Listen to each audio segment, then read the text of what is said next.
প্রিয় দর্শক, এই পৃথিবীতে কিছু মুহূর্ত আছে যেগুলো পুরো দুনিয়ার সমান মূল্যবান। সেগুলোর একটিই হল ইফতারের ঠিক আগের কয়েকটি মিনিট। এমন এক সময় যখন আকাশ আর পৃথিবীর মাঝের দূরত্ব যেন হারিয়ে যায়, যখন ফেরেশতারা নেমে আসে আর আল্লাহ বলেন, হে আমার বান্দা, তুমি যা চাও আমি তা কবুল করব। দিনভর আপনি রোজা রাখেন, ক্ষুধা, তৃষ্ণা, পরিশ্রম, ক্লান্তি, কিন্তু শেষ বিকেলের সেই নীরব সমরে যখন সূর্য ডুবে যাওয়ার অপেক্ষায় পৃথিবী স্তব্ধ, ঠিক তখনই আল্লাহ তাআলা বলেন, এই বান্দা আমার জন্য সব সহ্য করেছে, এখন আমি তার দোয়া শুনব। আরবি হাদিস, ইনদা ফিতরিহি লিসাইমি দাওয়াতুন মা তুরাদ। সুনান ইবনে মাজাহ, হাদিস 1753। বাংলা অনুবাদ, রোজাদারের ইফতারের সময় এমন একটি দোয়া রয়েছে যা আল্লাহ কখনো প্রত্যাখ্যান করেন না। এটাই সেই রহস্য, এটাই সেই মুহূর্ত যেটা অনেকেই জানে, কিন্তু খুব কম মানুষই সত্যিকারভাবে অনুভব করে। আমরা হয়তো ইফতারের আগ মুহূর্তে ফোনে ব্যস্ত থাকি, খাবার সাজাতে ব্যস্ত থাকি, কিন্তু ভুলে যাই এটাই সেই মুহূর্ত যখন আকাশ খুলে যায়। ভেবে দেখুন, একজন মানুষ সারা দিন কিছু খায়নি, পানি স্পর্শ করেনি, শুধু আল্লাহর আদেশ মানার জন্য। তার এই আত্মসংযমের বিনিময়ে আল্লাহ তাআলা নিজেই প্রতিশ্রুতি দিয়েছেন, তুমি এখন চাইলে আমি তোমাকে দেব। বন্ধুরা, এমন সুযোগ প্রতিদিন আসে না। এই কয়েক মিনিটে আপনি যা চাইবেন আল্লাহ শুনছেন, দেখছেন, অনুভব করছেন। কিন্তু প্রশ্ন হল, আমরা কি সেই মুহূর্তে সত্যি দোয়া করি, নাকি শুধু ঘড়ির দিকে তাকাই কখন আজান হবে? কখনো একবার নিজের ভেতর তাকান, নিজেকে প্রশ্ন করুন, আমি কি সেই পবিত্র কয়েক মিনিটের মর্যাদা দিতে পারছি? কুরআনে আল্লাহ তাআলা বলেছেন, সূরা আল বাকারা, আয়াত 186, ওয়া ইযা সাআলাকা ইবাদি আন্নী ফাইন্নী করিব উজিবু দাওয়াতাদ দাঈ ইযা দাআন। বাংলা অর্থ, আর যখন আমার বান্দারা তোমার কাছে আমার ব্যাপারে জিজ্ঞাসা করে, তাদের বলে দাও, আমি তো নিকটেই আছি, যে যখন আমাকে ডাকবে আমি তার ডাকের জবাব দেব।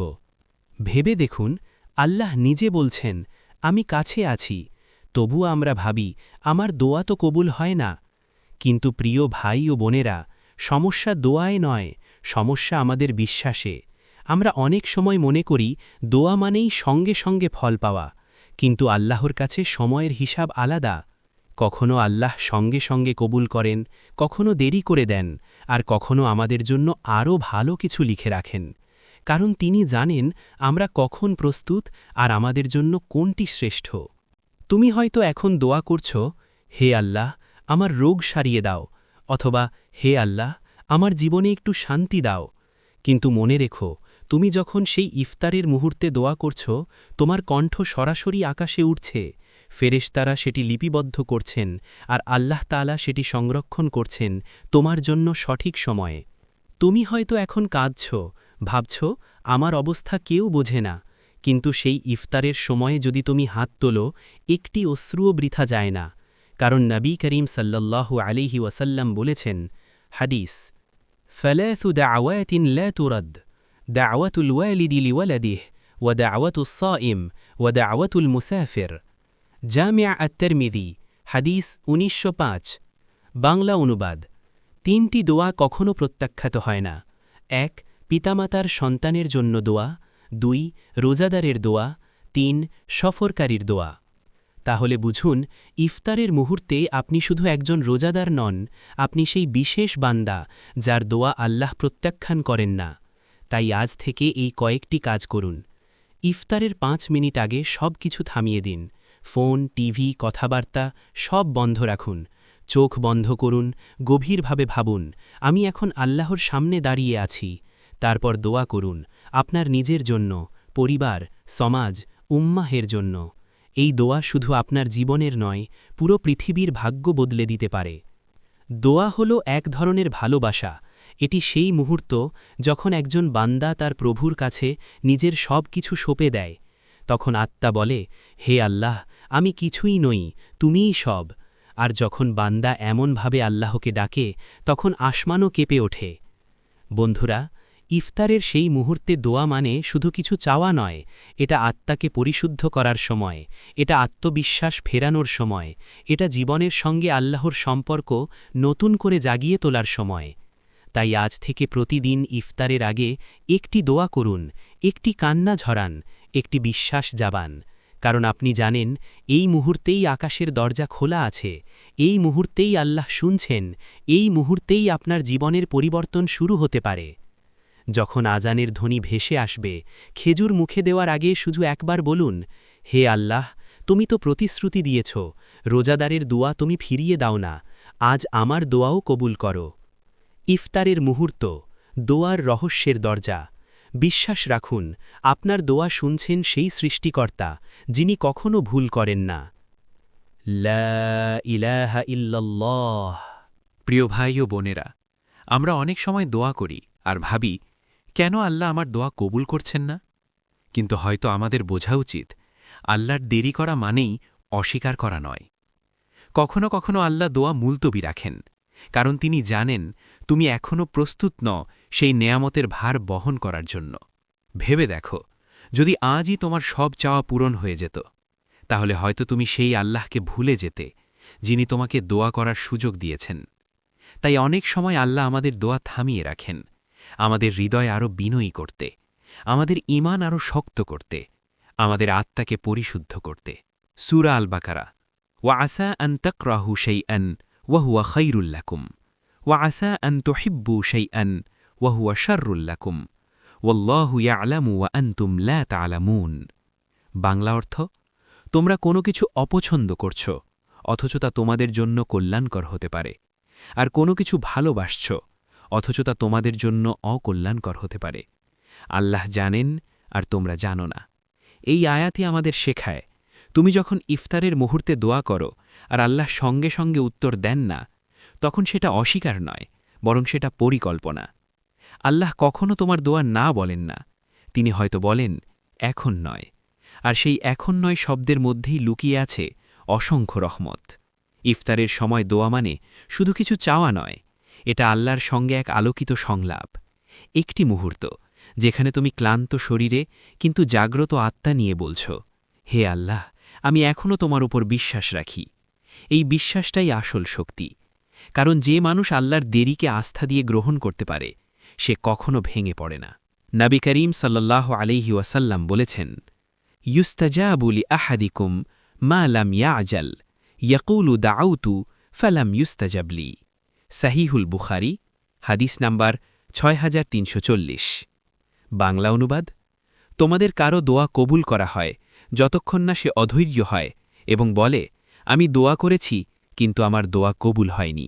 দেখলেন, আল্লাহর কাছে ধৈর্যই হল দোয়ার প্রাণ। যখন তুমি দোয়া করো আর ধৈর্য ধরো, তখন তুমি শুধু কিছু চাও না, তুমি নিজেকে বদলে ফেলো।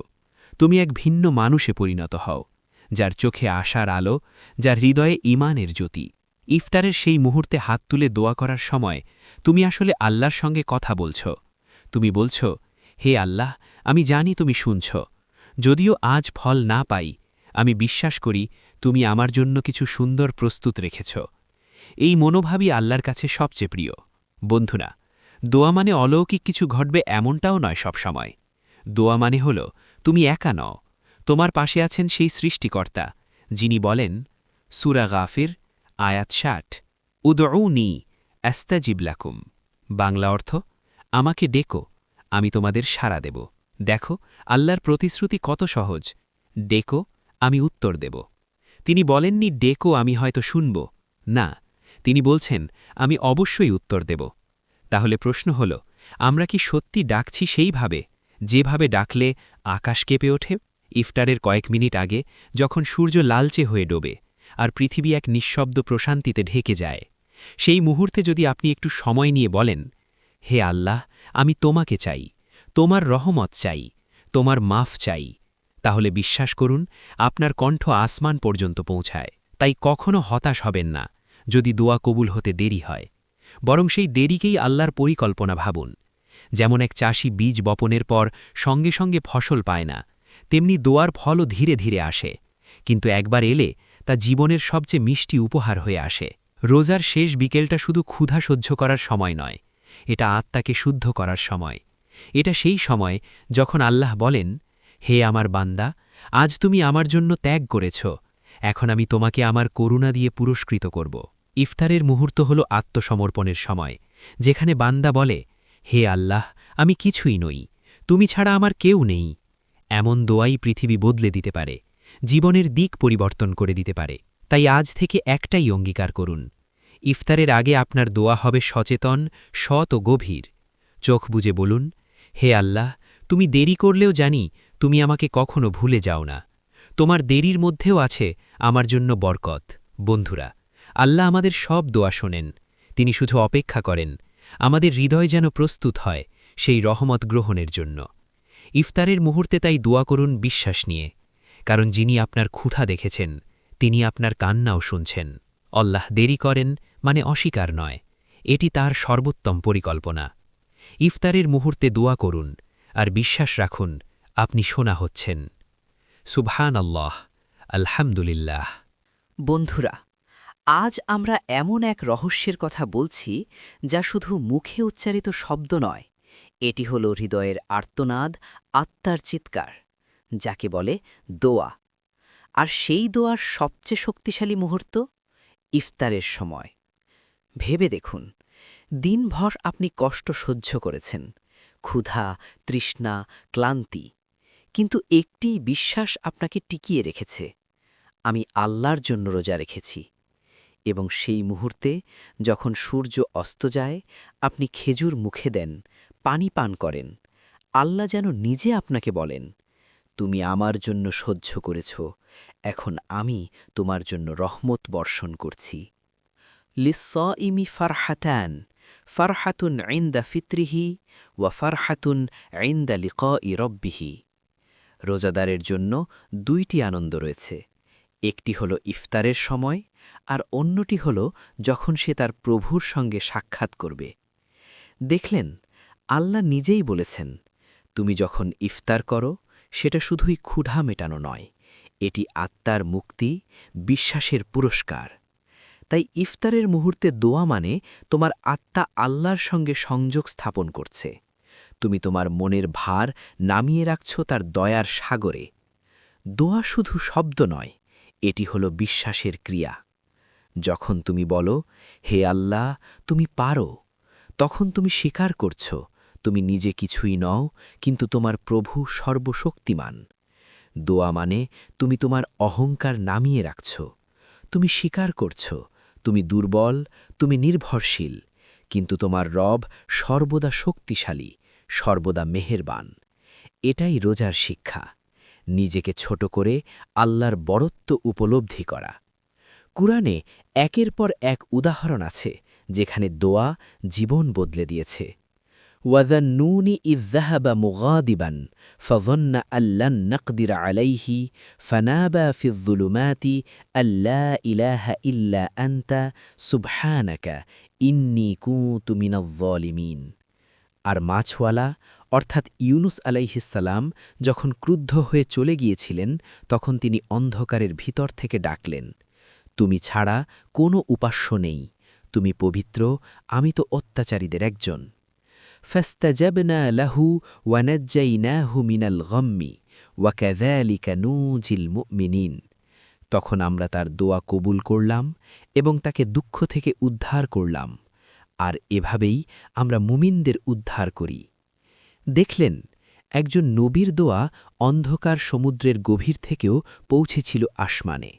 তাহলে তোমার ঘরের কোণে বসে ইফতারের সেই পবিত্র মুহূর্তে তোমার দোয়া কেন পৌঁছাবে না? আরেকটি দোয়া শুনুন, নবী জাকারিয়া আলাইহিস সালামের দোয়া। ইয নাদা রব্বাহু নিদাআন খফিয়্যা। যখন তিনি তার রবকে নীরবে ডাকলেন। তিনি ছিলেন বৃদ্ধ, সন্তানহীন, তবুও তিনি বললেন, হে আল্লাহ, তুমি যদি না দাও তাহলে কে দেবে? আর আল্লাহ উত্তর দিলেন, হে জাকারিয়া, আমি তোমাকে এক পুত্র দান করছি। দেখলেন, দোয়া যত নিঃশব্দই হোক না কেন, যদি তা বিশ্বাসের গভীর থেকে উঠে আসে, আল্লাহ তা শোনেন। ইফতারের মুহূর্ত হল সেই সময় যখন তোমার কণ্ঠ ঠিক এই নবীদের কণ্ঠের সঙ্গে মিলিত হয়, একই আবেগ, একই আত্মসমর্পণ, একই বিশ্বাস। তুমি যখন বলো, হে আল্লাহ, আমার হৃদয় ভেঙে গেছে, তিনি বলেন, আমি তোমার ভেতর থেকে নতুন শক্তি জন্ম দেব। তুমি যখন বলো, হে আল্লাহ, আমি পারছি না, তিনি বলেন, তুমি একা নও, আমি তোমার সঙ্গে আছি। এটাই দোয়ার রহস্য। এটা তোমাকে বদলে দেয় ভেতর থেকে। তুমি হয়তো তোমার সমস্যার সমাধান সঙ্গে সঙ্গে দেখো না, কিন্তু তুমি নিজেই বদলে যাও, আর সেটাই আল্লাহর সবচেয়ে বড় রহমত। বন্ধুরা, ইফতারের মুহূর্তে দোয়া মানে শুধু কিছু চাওয়া নয়, এটি একটি নতুন জীবন শুরু করার আমন্ত্রণ। যখন তুমি আল্লাহকে ডাকো, তুমি নিজের মধ্যে এক আলোক জ্বালাও। যখন তুমি হাত তোলো, তুমি আসলে আল্লাহর রহমতের দিকে হাত বাড়াও। তাই আজ থেকে প্রতিদিন ঠিক ইফতারের আগে চোখ বন্ধ করো, সব কিছু থামাও, আর একবার বলো, হে আল্লাহ, আমি তোমাকে ভালোবাসি। আমি জানি তুমি শুনছ। আমাকে পথ দেখাও, শক্তি দাও, শান্তি দাও। এই দোয়াগুলো শুধু কথা নয়, এগুলো তোমার আত্মার পুনর্জন্ম। হয়তো আজ তোমার দোয়া কবুল হবে না, হয়তো আগামীকালও না, কিন্তু একদিন যখন তুমি ভুলেও যাবে, আল্লাহ তখন সেই দোয়ার জবাব দেবেন তোমার জীবনের সবচেয়ে উপযুক্ত মুহূর্তে। ইন্না মাআল উসরি ইউসরন, ইন্না মাআল উসরি ইউসরন। নিশ্চয়ই কষ্টের সঙ্গে রয়েছে স্বস্তি, নিশ্চয়ই কষ্টের সঙ্গে রয়েছে স্বস্তি। এই আয়াত তোমার জীবনের প্রতিটি ইফতারে মনে রেখো। তোমার কষ্টের সঙ্গে আছে রহমত, তোমার অন্ধকারের সঙ্গে আছে আলো, আর তোমার দোয়ার সঙ্গে আছে আল্লাহর প্রতিশ্রুতি। যখন আজান হবে, যখন তুমি খেজুর মুখে দেবে, একটু থেমে বলো, হে আল্লাহ, তুমি তো বলেছ রোজাদারের দোয়া তুমি ফিরিয়ে দাও না। আমার দোয়াও কবুল করো। আমাকে এমন বানাও যে কখনো তোমার রহমত থেকে হতাশ হয় না।